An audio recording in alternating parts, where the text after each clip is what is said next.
பாகிஸ்தானுக்கு நேரம் சரியில்லையோ என்னவோ இன்னைக்கு பாகிஸ்தான் ஆப்கானிஸ்தான் மீது ஒரு தாக்குதலை நடத்துறாங்க. சாதா தாக்குதல் கிடையாதுங்க, ஃபைட்டர் ஜெட்டை வச்சு ஏர் ஸ்ட்ரைக் நடத்துறாங்க. கிட்டத்தட்ட 15 நபர்கள் உயிரிழக்கிறார்கள். ஒரே குடும்பத்தை சார்ந்த 5 நபர்கள் உயிரிழக்கிறார்கள். இது தாலிபன்களுடைய ஆட்சிக்கு பெரிய ஒரு கருப்பு பக்கமாக மாறுது. தாலிபன்களுடைய டிஃபென்ஸ் மினிஸ்ட்ரியினுடைய ஸ்போக்ஸ் பர்சன் இன்னைக்கு ஒரு அறிவிப்பை கொடுத்துருக்காங்க, பாகிஸ்தானுக்கு பதிலடி கொடுப்போம் அப்படின்னு சொல்லி.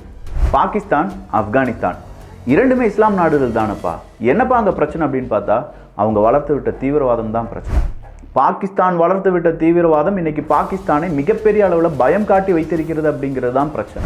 இன்னைக்கு அந்த தீவிரவாதம் அவங்களை அழித்து விடுமா அப்படிங்கிற பயத்தால் தீவிரவாதத்தை அழிக்கப் போகிறோம் அப்படிங்கிற பெயரில் ஆப்கானிஸ்தான் நாட்டு மக்களை கொல்வது தான் பிரச்சனையாக மாறிட்டு இருக்கு.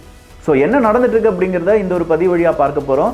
அன்பு தமிழஞ்சங்களுக்கு தமிழ் பொக்கிஷத்தின் வணக்கங்கள்.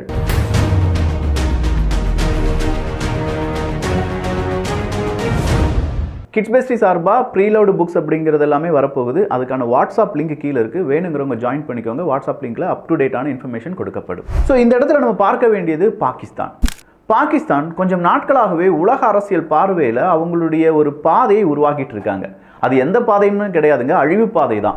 முதல் அழிவு பாதையை அவங்க உருவாக்குனது என்ன அப்படின்னு பார்த்தீங்கன்னா, லாங் ரேஞ்ச் வெப்பனை நாங்கள் யூஸ் பண்ண போகிறோம், உருவாக்க போகிறோம். அதுவும் அமெரிக்காவுக்கு எதிராகவே அவங்க உருவாக்க போகிறாங்க அப்படிங்கிற இன்ஃபர்மேஷன் அமெரிக்காக்கே தெரிஞ்சிருச்சு. அதனாலேயோ என்னவோ திடீர்னு அமெரிக்கா என்ன செஞ்சிட்டாங்க, அவங்களுடைய பாலிஸ்டிக்ஸ் மிசைல்ஸ்க்கான எல்லா ப்ராஜெக்ட் மீதும் அவங்களுடைய சாங்ஷன்ஸ் அப்படிங்கிறத போடுறாங்க. முக்கியமான 4 நிறுவனங்கள் மீது அமெரிக்கா பொருளாதார தடையை போட்டது. அதை நம்ம ஒரு 2 தினங்களுக்கு முன்னாடி வீடியோவில் பார்த்துருப்போம். ஸோ முக்கியமான ஒரு சாங்ஷன்ஸ் அப்படிங்கிறதெல்லாம் பாகிஸ்தானுக்கு விழும்போது இன்னைக்கு ஷபாஸ் ஷெரீஃப் அவர்கள் வந்து சொல்கிறாரு, இல்லை அமெரிக்கா இந்த பொருளாதார தடை போட்டதை எங்களால் அக்செப்ட் பண்ண முடியாது, எங்களுடைய ஸ்பேஸ் ப்ராஜெக்ட்டுக்காக நாங்கள் உருவாக்குறத அமெரிக்கா தப்பாக புரிஞ்சுக்கிட்டாங்க, லாங் ரேஞ்ச் மிசைல் நாங்கள் மறுபடியும் எங்களுடைய பாலிஸ்டிக்ஸ் மிசைல் ப்ராஜெக்ட் அப்படிங்கிறத ஸ்டார்ட் பண்ணுறோமோ இல்லையோ ஸ்பேஸ் ப்ராஜெக்டை ஸ்டார்ட் பண்ணுவோம் அப்படின்னு சொல்லி அந்த பக்கம் ஒரு உருட்டு இந்த பக்கம் ஒரு உருட்டி பார்த்தாலும் அமெரிக்கா மசீர மாதிரிலாம் தெரியலை.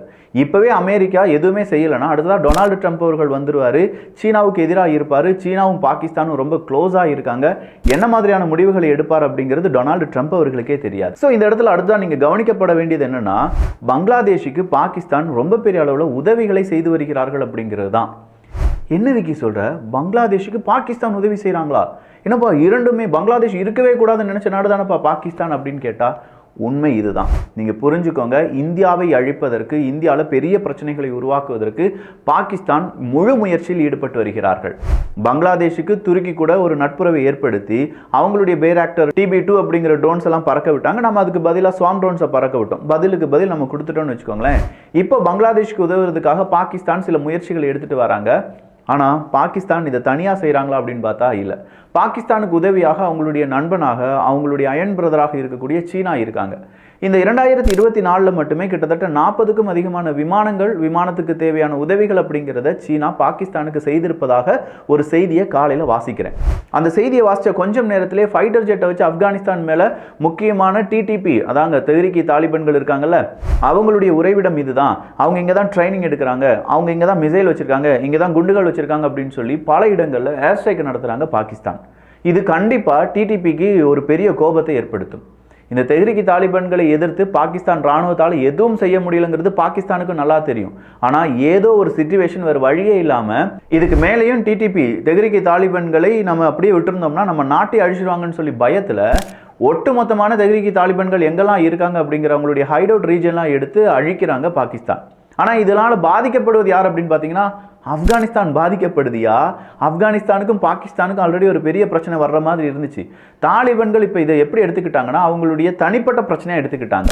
தாலிபன்களுடைய டிஃபென்ஸ் மினிஸ்ட்ரியினுடைய ஸ்போக்ஸ் பர்சன் சொல்லியிருக்காரு, இது ஏதோ வேறொரு அமைப்பு மீதோ இல்லாட்டி தீவிரவாத குழுவின் மீதோ நடத்தப்பட்ட தாக்குதல் கிடையாது, எங்கள் தாய்நாட்டின் மீது நடத்தப்பட்ட தாக்குதல். பாரியா, தாலிபன்கள்லாம் தாய்நாட்டை பற்றி பேச ஆரம்பிச்சிட்டாங்க. இப்போ பாருங்க, நேஷனலிசம் அப்படிங்கிறது இப்போ தாலிபன்களுக்கும் உருவாகிவிட்டது. ஆப்கானிஸ்தான் அப்படிங்கிற ஒரு நாடு இல்லை என்றால் அந்த நாட்டை ஆட்சி செய்வதற்கு தாலிபன்கள் இருக்க மாட்டாங்க அப்படிங்கிறது தாலிபன்களுக்கு புரிஞ்சிருச்சு. அப்போ தாலிபன்கள் சொல்கிறாங்க, எங்கள் நாட்டுக்கு எதிராக, எங்கள் நாட்டினுடைய இறையாண்மைக்கு எதிராக பாகிஸ்தான் நடத்தின தாக்குதலுக்கு பதிலடி கொடுப்போம், காத்திருங்கள், இதை விட ஸ்ட்ராங்காக எங்களுடைய மக்கள் இங்கு கொல்லப்படுகிறார்கள், எங்களுடைய கிராமங்கள் இங்கே சூறையாடப்படுகிறது அப்படின்னு சொல்லி தாலிபன்கள் இன்னைக்கு அறைகோல் விடுத்திருக்காங்க. சரி, தாலிபன்கள் தான் இப்படின்னா தெஹ்ரீக் தாலிபன்கள் வேற லெவலுக்கு போயிட்டாங்க. அடுத்த ஒரு வாரத்தில் பாகிஸ்தான் அல்லோல் படும் அப்படின்னு சொல்கிறாங்க. பாகிஸ்தானில் பல இடங்கள் இராணுவ வீரர்களுக்கு பாதுகாப்பு இல்லாத இடங்களாக மாறி வருகின்றன. மறுபடியும் சொல்லுவிக்கி, பாகிஸ்தானில் பல இடங்கள் இராணுவ வீரர்களுக்கு பாதுகாப்பு இல்லை. இராணுவ வீரர்களுக்கே அங்கே பாதுகாப்பு கிடையாதா அப்படின்னு கேட்டால் இல்லைங்க. இந்த தெஹ்ரிக் தாலிபான்கள் யாரை கொள்றாங்கன்னு நினைக்கிறீங்க? பாகிஸ்தானுடைய இராணுவ வீரர்கள், பாகிஸ்தானுடைய காவல்துறை அதிகாரிகள். இவங்க தான் இவங்களுடைய பிரைம் டார்கெட்டே. இந்த மாதிரியான டார்கெட்டை தான் தெஹ்ரிக் தாலிபான்கள் ரொம்ப பக்காவாக செஞ்சுட்டு இருக்காங்க. என்ன செஞ்சும் பார்த்துட்டாங்க. பாகிஸ்தான் பல விதங்களில் இப்போ அவங்க ஒளிந்திருக்கக்கூடிய பகுதி அப்படின்னு சொல்லி ஆப்கானிஸ்தான் பார்டர் அடிச்சாங்களா, அதுக்கு முன்னாடி பல இடங்களையும் பாகிஸ்தானுடைய ராணுவம் அடிக்க நினைத்தது, அழிக்க நினைத்தது. ஆனால் ஏதாவது ஒர்க் அவுட் ஆச்சா அப்படின்னு கேட்டால் எதுவுமே ஒர்க் அவுட் ஆகலை. எல்லாமே ஃபெயிலியர் பிளானாக மாறிடுச்சு. அதுக்கு பதிலாக வாரத்துக்கு 10 பேர் 12 பேர் அப்படின்னு சொல்லி பாகிஸ்தானுடைய இராணுவ வீரர்கள் கொல்லப்பட்டது தான் இங்கே சரித்திரமாக மாறி நிற்கிறது. ஸோ பாகிஸ்தானுடைய இராணுவம் பதறுது. ஒரு கட்டத்துக்கு மேலே தெஹ்ரிக் தாலிபான்களுக்கு சப்போர்ட் தாலிபான்களும் வந்துட்டாங்கன்னா முடிஞ்சது பாகிஸ்தான். இதுக்கு மேலே பாகிஸ்தானால் எதுவுமே செய்ய முடியாத நிலைமைக்கு வந்துடும். இப்போ கண்டிப்பாக தெஹ்ரிக் தாலிபான்கள் அப்படின்னு சொல்லும்போது தீவிரவாதத்துக்கு எதிராக இருக்கக்கூடிய நாடு அமெரிக்கான்னு சொல்லி அமெரிக்கா தான் பாகிஸ்தானுக்கு உதவ வேண்டும். ஆனால் இந்த நேரம் பார்த்து அமெரிக்காவையும் பகைச்சு வச்சிருக்காரு ஷெபாஸ் ஷெரீப் அவர்கள்.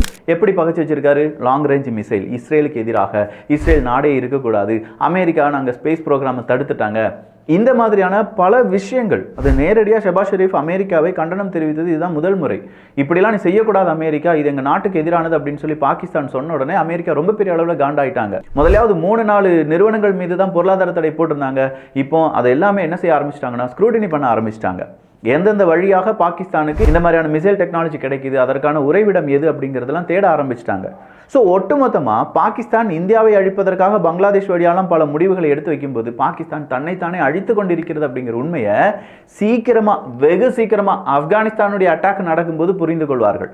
சரி, ஆப்கானிஸ்தானுடைய அட்டாக் உடனடியாக நடக்கும் அப்படின்னு பார்த்தா தாலிபான்களுக்கு ஆல்ரெடி பைசா இல்லை, பணமே கிடையாது, அவங்ககிட்ட அந்நிய செலவாணி அப்படிங்கிறதே சுத்தமாக இல்லை. ஸோ உடனடியாக பெரிய ஒரு தாக்குதலை தாலிபான்களாலையும் பாகிஸ்தானுக்கு எதிராக செஞ்சிட முடியாது. பாகிஸ்தான்லேயும் அதே நிலைமை தான். அவங்ககிட்டயும் அந்நிய செலவாணி அப்படிங்கிறது ரொம்ப கம்மியாகிட்டு தான் இருக்குது. ஸோ இப்படி ரொம்ப கம்மியாக இருக்கக்கூடிய இந்த பாகிஸ்தானில் பிடிஐ கட்சி, இம்ரான்கான் அவர்களுடைய கட்சி நடத்தின பெரிய ஒரு பேரணி, அதற்கு எதிராக ஷெபாஸ் ஷெரீப் அவர்களுடைய கட்சி அவங்களுடைய ராணுவ வீரர்களை வைத்து அடித்து நொறுக்குனாங்க. இது எல்லாமே அங்கே அரசியல் குழப்பமாக மாறி நிற்கிறது. இந்த இடத்துல அமெரிக்கா போட்ட பிளான் என்னன்னா, சீனாவை யோசிக்க வைக்கணும் அப்படிங்கிறது தான். சீனா பக்காவாக யோசிச்சுட்டு இருக்காங்க. எப்படி யோசிச்சுட்டு இருக்காங்க? இதுக்கு பிறகு இன்வெஸ்ட்மெண்ட்டை செய்யணுமா, இல்லை ஒட்டுமொத்தமாக பாகிஸ்தானை விலைக்கு வாங்கி நம்ம ராணுவத்தை நிப்பாட்டிடலாமா அப்படிங்கிற மாதிரி தான். ஸோ பாகிஸ்தானை ரொம்ப முக்கியமான இடங்கள் எல்லாத்தையுமே சீனாவால் எடுக்க முடியுமா, குத்தகைக்கு எடுக்க முடியுமான்னு கேட்டால் எடுக்க முடியும். ஏன்னா பாகிஸ்தானுடைய பல பப்ளிக் ப்ராஜெக்ட் அப்படிங்கிறதுக்கும் ஃபண்ட் யார் கொடுத்துட்டு இருக்காங்க அப்படின்னு பார்த்தீங்கன்னா சீனா தான். அது எல்லாமே வட்டியுடன் இருக்கக்கூடிய பணம். அப்போ இந்த வட்டி கட்டுறதுக்கு பதிலாக சீனா என்ன கேட்பாங்கன்னா, எனக்கு இந்த இடத்த ஒரு 99 வருஷத்துக்கு தந்துரு, இந்த இடத்த எனக்கு 99 வருஷத்துக்கு தந்துரு. ஹம்பந்தோட்டா துறைமுகத்தெல்லாம் எடுத்தாங்க பார்த்தீங்களா, அதே மாதிரி இப்போது பல இடங்களும் பாகிஸ்தானுடைய இடங்கள் சீனாவினுடைய கட்டுப்பாட்டில் நேரடியாக இருந்துட்டு இருக்கு. ஸோ அந்த இடத்துல சீனா அவங்களுடைய ராணுவ வீரர்கள், சீனா அவங்களுடைய என்ஜினியர்ஸ், சீனா அவங்களுடைய ஒர்க்கர்ஸை கொண்டு வந்துட்டு இருக்காங்க. இது பிடிக்காத பாகிஸ்தானை சார்ந்தவர்கள், உண்மையா பாகிஸ்தானை நேசிக்கக்கூடிய நபர்கள் மீண்டும் அவங்க என்னவா மாற்றப்படுகிறார்கள் அப்படின்னு பார்த்தா தீவிரவாதிகளாக மாற்றப்படுகிறார்கள். எதற்காக? சீனர்களை கொல்லக்கூடிய தீவிரவாதிகளாக மாற்றப்படுகிறார்கள். சீனாவுக்கு இது ஒரு பெரிய காம்ப்ளிகேஷனாக இருக்குது. ஏன்னா சீனர்கள் ஒர்க்குக்கு போனால் அவங்க எப்போ குண்டு வைப்பாங்க, யார் எப்போ கொல்லப்படுவார்கள் அப்படிங்கிறது தெரியாததுனால பாகிஸ்தான் அரசாங்கத்துக்கு பல கண்டனங்களையும் சீனா தெரிவித்திருந்தது என்பதும் குறிப்பிடத்தக்கது. ஸோ ஒரு பக்கம் சீனர்களுக்கு எதிரான தாக்குதல், இன்னொரு பக்கம் பாகிஸ்தான் ராணுவ வீரர்களுக்கு எதிரான தாக்குதல், அடுத்ததா பாகிஸ்தானில் இருக்க காவல்துறை அதிகாரிகளுக்கு எதிரான தாக்குதல், அடுத்ததா இன்டர்னல் பிரச்சனை. பாகிஸ்தானில் ஒரு தீவிரவாத அமைப்பு இருந்தாலே பிரச்சனை தான். இதில் பல இடங்களில் பல தீவிரவாத அமைப்புகள் இருக்காங்க. ஒருத்தருக்கு ஒருத்தர் கருத்து முரண்பாடுடன் இருக்கிறார்கள். நேராக தெஹ்ரிக் தாலிபான்களை அந்த பக்கமாக பாகிஸ்தானில் இருக்கக்கூடிய தீவிரவாத அமைப்புக்கு பிடிப்பது கிடையாது. உடனடியாக ஆப்கானிஸ்தான் மீது சண்டை போடுறாங்க. இப்போ ஆப்கானிஸ்தான் திருப்ப அடிச்சிட்டாங்கன்னா ஏதோ தெஹ்ரிக் தாலிபான்கள் இந்த ஒரு குரூப் அடிச்சிட்டாங்கன்னு மட்டும்தான் போகுமா? இல்லை, இது தீவிரவாத குழுவில் இடையே யார் பெரியவர்கள் அப்படிங்கிற போட்டியாக மாறும். தெஹ்ரிக் தாலிபான்களை இப்போ பாகிஸ்தான் ராணுவம் மிகப்பெரிய அளவில் இரும்பு கரம் கொண்டு முடக்கி விட்டார்கள் அப்படின்னு வச்சுக்கோங்களேன்.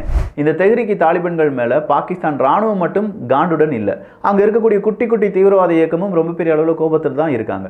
இவங்க எல்லாருமே சேர்ந்து நாங்கள் தான் அடுத்த தெஹ்ரிக் தாலிபான்கள், நாங்கள் தான் தெஹ்ரிக் தாலிபான்களுக்கு பிறகு அப்படின்னு சொல்லி அடுத்த போட்டிக்கு ஒன்று தயாராகுவாங்க. அப்போ இந்த போட்டி ஒரு தொடர்கண்ணி தானே தவிர பாகிஸ்தானுக்கு என் கார்டு அப்படிங்கிறதே கிடையாது.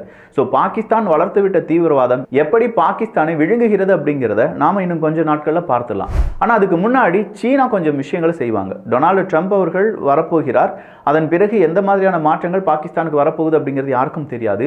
ஸோ உடனடியாக சீனா என்ன செஞ்சுட்டு இருக்காங்கன்னா, எந்தெந்த இடங்களை செக்யூர் பண்ண முடியும், எந்த இடங்களை லீஸுக்கு எடுக்க முடியும், எந்த இடத்துலேருந்து அவங்களுடைய ப்ராடக்ட்டை ஒட்டுமொத்தமாக நிராகரித்துட்டு நான் இந்த இடத்துல ப்ராஜெக்டை செய்யலன்னு சொல்ல முடியுங்கிற அந்த கணக்குகளையும் எடுத்து வருகிறார்கள். அப்படி கணக்குகள் எடுத்து வருவதற்கு கண்டிப்பாக பாகிஸ்தானை கொஞ்சம் ஸ்ட்ராங் பண்ணணும். அதற்காக தான் சீனா என்ன செய்கிறாங்கன்னா, அவங்களுடைய ஃபைட்டர் ஜெட் விமானங்கள், அவங்களுடைய டெக்னாலஜி எல்லாத்தையுமே பாகிஸ்தானுக்கு டிரான்ஸ்ஃபர் பண்ணுறாங்க.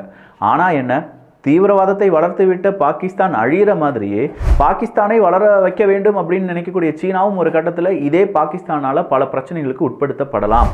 அந்த நேரத்தில் சீனா அவங்களுடைய ஃபேஸை எங்கே வச்சுக்கிடுவாங்க அப்படிங்கிறது தெரியலை. ஸோ இந்த இடத்துல நான் மறுபடியும் சொல்கிறேன், பாகிஸ்தானும் ஆப்கானிஸ்தானும் நண்பர்களாகத்தான் இருந்தாங்க. தாலிபான்களுக்கும் பாகிஸ்தானுடைய ராணுவ வீரர்களுக்கும் எந்த பிரச்சனையும் கிடையாது.